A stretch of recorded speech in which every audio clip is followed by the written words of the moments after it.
Je m'appelle Léa Rachel, je travaille dans une grande entreprise de la place. Lorsque j'avais terminé mes études, j'avais très rapidement trouvé du travail dans cette entreprise.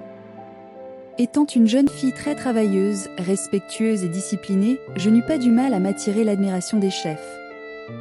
Très vite, je pus gravir les échelons et me retrouver à la tête de notre département au bout de 5 ans de boîte.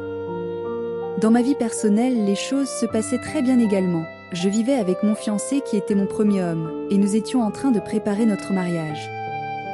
Nous avions un petit garçon de 10 ans. Parallèlement à mon boulot, je menais plusieurs activités qui marchaient super bien. Associations, ONG, etc. En gros, j'avais une vie bien remplie et j'étais une femme très épanouie. Dans le département que je dirigeais, il y avait 3 chefs de service, 2 hommes et une femme. Les 3 travaillaient sous ma supervision. Nos rapports étaient strictement professionnels, je ne connaissais pas leur vie.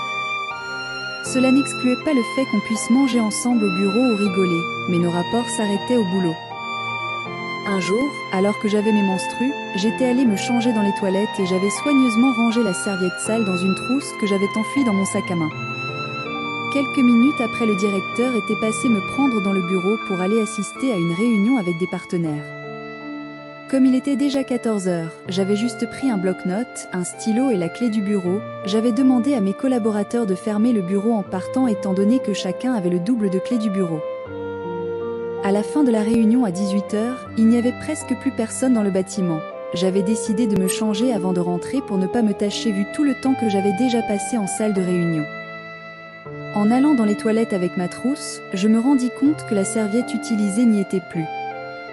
En croyant m'être trompée d'endroit où je l'avais rangée, je me mis à vider tout mon sac et à fouiller presque dans tout le bureau, dans les poubelles sans rien trouver. Fatiguée de chercher, je décida simplement de rentrer chez moi, mais j'étais très inquiète. Le lendemain, je ne sus comment demander à mes collaborateurs s'ils avaient vu ma serviette hygiénique sale. J'étais obligée de me taire et de prier Dieu pour qu'elle ne se retrouve pas dans de mauvaises mains. 3 jours après cet incident, des choses étranges commencèrent à m'arriver. J'avais un liquide bizarre qui coulait de mon intimité, un liquide d'une odeur insupportable. Les mouches commençaient à me suivre comme du poisson pourri. Effectivement, je sentais le poisson pourri. Plus personne ne pouvait supporter ma présence. Je suis allée de médecin en médecin sans succès. Je ne pouvais plus aller au travail pour ne pas indisposer les autres et ne pas remplir le bureau avec des mouches. Malgré les arrêts maladie que faisait déposer pour justifier mon absence, on nomma un de mes collaborateurs à mon poste car c'était un poste où qu'on ne pouvait pas laisser longtemps vide. Mon fiancé, ne pouvant plus supporter mes odeurs, décida de faire une pause et d'aller louer un appartement ailleurs. Mais le clou fut la perte de mon fils qui se noya dans une piscine lors d'une sortie scolaire. La douleur était tellement profonde, le désespoir m'avait envahi. Je ne comprenais pas pourquoi mon monde s'effondrait autour de moi. Je finis par sombrer dans la dépression et plus tard des crises de folie. Ma mère qui m'avait élevée toute seule, car je suis comme on le dit une enfant bâtarde, elle se leva pour se battre de toutes ses forces pour trouver ma guérison. Dans la maladie, elle me transportait d'hôpital en hôpital, d'église en église. Puis un jour, alors que j'étais allongée au sol sur une natte dans un coin de l'église, le sommeil m'emporta. Ce jour-là, bizarrement mon esprit était très calme et pas agité comme habituellement. Je n'entendais pas les voix dans ma tête comme d'habitude et les bruits des eaux. Ma tête ne me faisait pas mal comme si on me cognait un marteau à l'intérieur.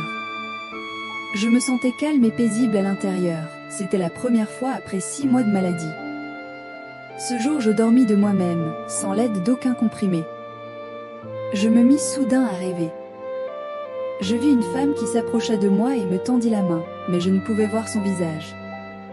Elle me demanda de me dépêcher car le voyage allait être très long. Nous nous retrouvâmes au fond de l'eau.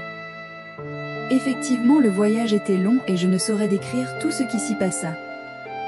Puis nous arrivâmes devant un grand rocher. Sous ce rocher, il y avait un paquet.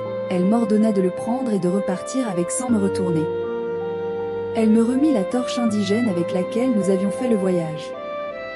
Elle me dit, « Ce paquet a été déposé ici par une femme qui travaille avec toi, elle était jalouse de toi, mais malgré cela ce qu'elle désirait a été donné à quelqu'un d'autre, et maintenant elle cherche à détruire aussi cette personne.